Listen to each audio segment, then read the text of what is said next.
অপহরণ ও ধর্ষণ মামলায় সঙ্গীত শিল্পী মাইনুল আহসান নোবেলকে গ্রেপ্তার করেছে পুলিশ জানায় সঙ্গীত শিল্পী নোবেল 7 মাস আগে ইডেন কলেজের এক ছাত্রীকে অপহরণ করে ধর্ষণ করেছেন বলে অভিযোগ করে মেয়েটি। পুলিশ জানায় কয়েকদিন আগে সোশ্যাল মিডিয়াতে একটি ভিডিও ভাইরাল হয়, এরপর থেকে তাকে খুঁজতে থাকে পুলিশ।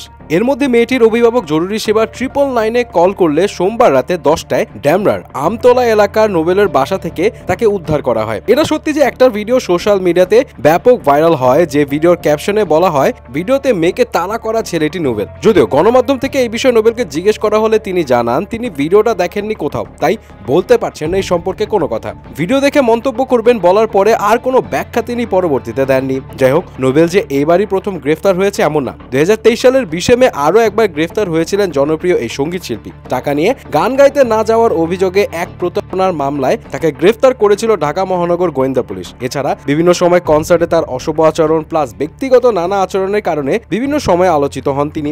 একাধিক বিয়ে করে আলোচনায় এসেছিলেন এই গায়ক, কিন্তু কোনো সংসার স্থায়ী হয়নি। 2019 সালে সালসাবিল মাহমুদকে বিয়ে করে আলোচনা সৃষ্টি করেন নোবেল, বাট নিষিদ্ধ দ্রব্য সেবনের কারণে সে সংসারও টেকেনি।